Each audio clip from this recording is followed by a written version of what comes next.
हमारे YouTube channel DR study Jodhpur channel को subscribe करें और ऐसे वीडियो देखने के लिए बेल आइकन को दबाएं। नमस्कार साथियों, स्वागत है आप सभी का। तो आज आपका हिंदी व्याकरण का एक टेस्ट होगा। तो टेस्ट के बारे में मैं आपको बता दूं कि टेस्ट में प्रश्नों की कुल संख्या 25 है और हर प्रश्न के लिए आपको 5 सेकंड का समय दिया जाएगा और उसके बाद सही आंसर बताया जाएगा। तो चलिए देखते हैं कि आपकी व्याकरण की तैयारी कैसी है। वीडियो के एंड में बताइएगा कि 25 में से कितने प्रश्न आपके सही गए। तो देखिए, पहला प्रश्न, वर्णमाला किसे कहा जाता है?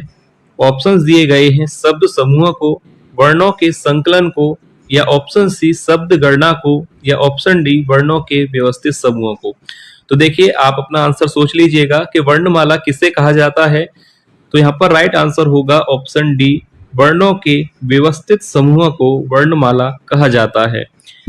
अगला प्रश्न है, ज्ञ वर्ण किन वर्णों के संयोग से बना है? ऑप्शंस दिए गए हैं। पहले आप इस प्रश्न को सही कर लीजिएगा। ज्ञ की जगह यहाँ पर होगा छ वर्ण। छ वर्ण किन वर्णों के संयोग से बना है, यह प्रश्न है। आप लोग अपना आंसर सोच लीजिएगा। तो राइट आंसर यहाँ पर हो जाएगा, पहला ही विकल्प सही होगा, क प्लस स के संयोग से मिलकर बनता है वर्ण छ। और यह प्रश्न परीक्षा में पूछा जाता है, इसलिए टेस्ट में इसको लिया गया है कि छ वर्ण किन वर्णों के संयोग से बनता है। तो राइट आंसर ऑप्शन ए, क प्लस स के संयोग से छ वर्ण बनता है। अगला प्रश्न है, मूर्धन्य ध्वनियां व्यंजन कौन से हैं? आपसे पूछा गया है कि इनमें से कौन से व्यंजन मूर्धन्य ध्वनियां कहलाते हैं। तो राइट आंसर यहाँ पर क्या होगा, आप लोग अपना आंसर सोच लीजिएगा। ऑप्शन बी यहाँ पर राइट हो जाएगा। याद रखिएगा, ये सारे व्यंजन मूर्धन्य ध्वनियां कहलाते हैं। अगला प्रश्न है, जिनके उच्चारण में स्वर तंत्रियों में कंपन ना हो वे ध्वनियां कहलाती हैं। ऑप्शंस दिए गए हैं। तो राइट आंसर यहाँ पर क्या होगा कि जिनके उच्चारण में स्वर तंत्रियों में कंपन ना हो वे ध्वनियां कहलाती हैं। ऑप्शन सी राइट हो जाएगा, अघोष ध्वनियां। ऑप्शन सी बिल्कुल सही आंसर होगा। अगला प्रश्न है, पर्यावरण शब्द में र के किस रूप का प्रयोग हुआ है? ऑप्शंस दिए गए हैं, र पदेन, या ऑप्शन बी र रेफ, या र तिरछा, या डी र पाई। तो देखिए, पर्यावरण शब्द में र के किस रूप का प्रयोग हुआ है, आप लोग अपना आंसर देख लीजिएगा। और इनके बारे में अगर आपको जानकारी नहीं है तो पढ़ लीजिएगा, क्योंकि इन पे भी प्रश्न बनता है। पर्यावरण शब्द में र के किस रूप का प्रयोग हुआ है? तो राइट आंसर हो जाएगा यहाँ पर र रेफ। ऑप्शन बी बिल्कुल सही आंसर होगा। अगला प्रश्न है, उच्चारण के समय जीव की स्थिति के अनुसार स्वरों के कितने भेद किए गए हैं? तो आप लोग अपना आंसर सोच लीजिएगा। उच्चारण के समय जीव की स्थिति के अनुसार, यहाँ पर ध्यान दीजिएगा कि जीव की स्थिति के अनुसार आपसे पूछा गया है स्वरों के कितने भेद किए गए हैं। ऑप्शंस दिए गए हैं 2, 3, 5 या 7। तो राइट आंसर होगा ऑप्शन बी 3। याद रखिएगा, 3 भेद किए गए हैं जीव की स्थिति के अनुसार। अगला प्रश्न है, निम्न में अघोष वर्ण कौन सा है? ऑप्शंस दिए गए हैं क, ग, घ या झ। तो अघोष वर्ण आपसे पूछा गया है कि अघोष वर्ण कौन सा है। तो राइट आंसर हो जाएगा ऑप्शन पहला ही सही होगा, क अघोष वर्ण है। अगला प्रश्न है, अनुनासिक व्यंजन कौन सा होता है? ऑप्शंस दिए गए हैं, वर्ग का तृतीय अक्षर, या वर्ग का चतुर्थ अक्षर, वर्ग का पंचमा अक्षर, या वर्ग का प्रथमा अक्षर।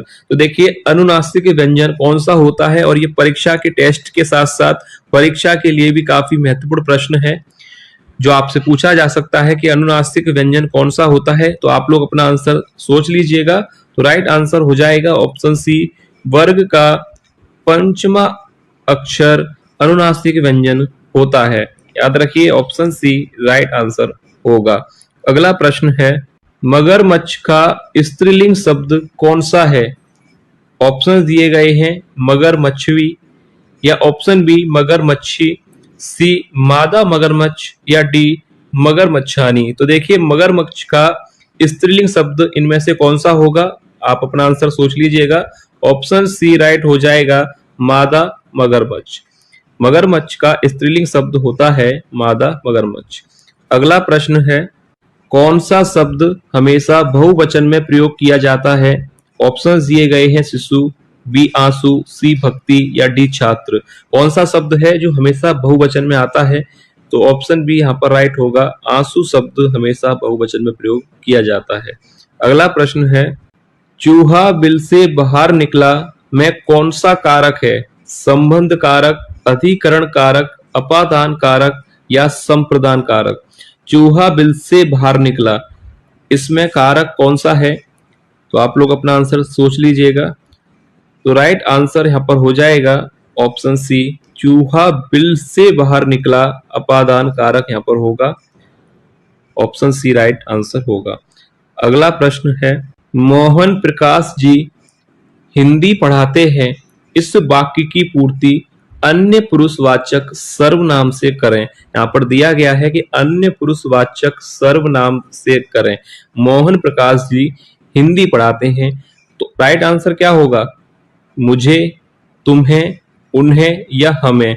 तो मोहन प्रकाश जी हिंदी पढ़ाते हैं, तो अन्य पुरुषवाचक सर्वनाम होगा उन्हें। तो ऑप्शन सी यहाँ पर राइट होगा, मोहन प्रकाश जी उन्हें हिंदी पढ़ाते हैं। अगला प्रश्न है, अलमारी शब्द किस भाषा का शब्द है?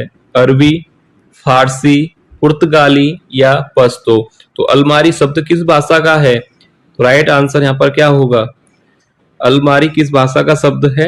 अलमारी है पुर्तगाली भाषा का शब्द, ऑप्शन सी राइट आंसर होगा।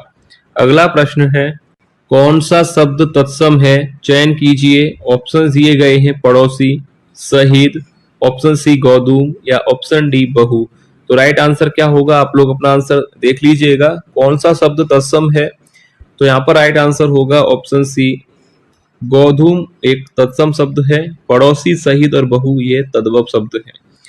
अगला प्रश्न है, विद्यार्थी शब्द में कौन सी संधि है? ऑप्शन ए दीर्घ संधि, वृद्धि संधि, गुण संधि या यड़ संधि। तो विद्यार्थी शब्द में कौन सी संधि है? तो राइट आंसर हो जाएगा यहाँ पर पहला ही ऑप्शन सही हो जाएगा, दीर्घ संधि है। आप पहले इसका संधि विच्छेद कीजिएगा और फिर देखिएगा कि राइट आंसर क्या होगा। तो राइट आंसर हो जाएगा दीर्घ संधि। अगला प्रश्न है, यथाशक्ति में कौन सा समास है? अव्ययी भाव समास, कर्मधारय समास, द्वंद्व समास या तत्पुरुष समास। यथाशक्ति में कौन सा समास है? और ये पूछा जाता है, टेस्ट का प्रश्न है, पर परीक्षा के लिए भी काफी महत्वपूर्ण प्रश्न है। यथाशक्ति में समास है, आप लोग आंसर देख लीजिएगा। तो राइट आंसर हो जाएगा पहला ही ऑप्शन सही होगा, अव्ययी भाव समास। यथाशक्ति में कौन सा समास है? परीक्षा में पूछा जाता है, याद रखिएगा, अव्ययी भाव समास पहला ही ऑप्शन राइट हो जाएगा। अगला प्रश्न है, अ उपसर्ग के प्रयोग से बना शब्द है।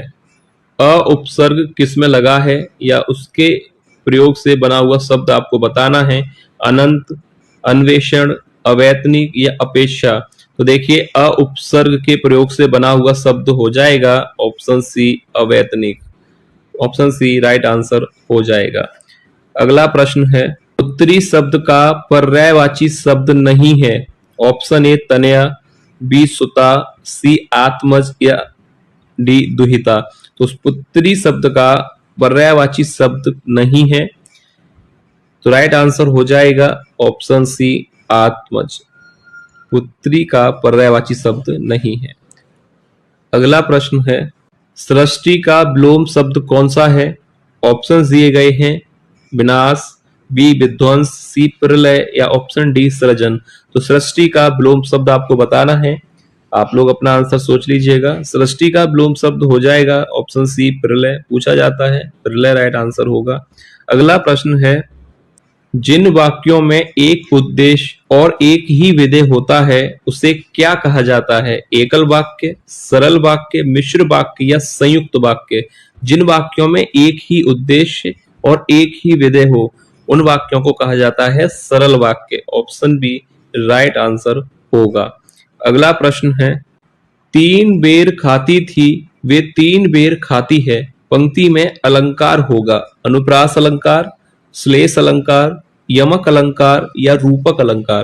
3 बेर खाती थी वे 3 बेर खाती है, पंक्ति में हो जाएगा यमक अलंकार, ऑप्शन सी राइट आंसर होगा। अगला प्रश्न है, आंख का अंधा नाम नयन सुख का सही अर्थ है। परीक्षा के लिए महत्वपूर्ण प्रश्न है, पूछा जाता है पेपर में कि आंख का अंधा नाम नयन सुख का सही अर्थ बताइए। बाकीहीन होना, कपटी स्वभाव का होना, नाम के विपरीत कार्य करना या अंधे होकर भी सब काम करना। तो आंख का अंधा नाम नयन सुख यानी नाम के विपरीत कार्य करना। ऑप्शन सी राइट आंसर हो जाएगा, नाम के विपरीत कार्य करना यानी आंख का अंधा नाम नयन सुख। अगला प्रश्न है, राम ने कहा हिंसा मत करो, इस वाक्य में किस चिन्ह का प्रयोग हुआ है? लाघव चिन्ह, उद्धरण चिन्ह, योजक चिन्ह या लोप विराम चिन्ह? तो आप लोग अपना आंसर सोच लीजिए, क्या राइट आंसर होगा? राम ने कहा कि हिंसा मत करो, तो राइट आंसर यहां पर क्या होगा? किन चिन्हों का प्रयोग आपको दिखाई दे रहा है? ऑप्शन बी उद्धरण चिन्ह राइट आंसर हो जाएगा। पढ़ा होगा आपने चिन्हों के बारे में तो आपको पता होगा, और अगर नहीं पढ़ा है तो पढ़ लीजिएगा क्योंकि प्रश्न तो यहां से भी बनेगा। राम ने कहा हिंसा मत करो, तो यहां पर आप ये दो चिन्ह जो देख रहे हैं ये कहलाते हैं उद्धरण चिन्ह। तो राइट आंसर ऑप्शन बी। अगला प्रश्न है, अस्तबल की बला बंदर के सिर लोकोक्ति का सही अर्थ क्या होगा? ऑप्शन दिए गए हैं, भाग्य को दोष देना, जादू टोना करना, बेमेल वस्तुओं का संग्रह या किसी का दोष किसी पर मढ़ देना। तो राइट आंसर आपको समझ आ गया होगा, ऑप्शन डी ही राइट है। अस्तबल की बला बंदर के सिर, इसका सही अर्थ होता है कि किसी का दोष किसी और पर मढ़ देना। राइट आंसर ऑप्शन डी होगा। अगला प्रश्न है, निम्न में से इच्छावाचक वाक्य कौन सा है? सौरभ को बुलाओ, तुम्हारा मंगल हो, तुमने सुना होगा या आज विद्यालय में अवकाश है। तो इच्छा वाचक वाक्य कौन सा है जहां पर इच्छा हो, और इच्छा क्या है कि तुम्हारा मंगल हो? तो ऑप्शन बी राइट आंसर हो जाएगा। तो राइट आंसर ऑप्शन बी होगा। तो ये था टेस्ट का लास्ट प्रश्न। आप लोग बताइएगा कि 25 में से कितने प्रश्न आपके सही गए और आपकी व्याकरण की तैयारी कैसी है। तो चलिए मिलेंगे नेक्स्ट क्लास में और महत्वपूर्ण प्रश्नों के साथ। तब तक के लिए धन्यवाद।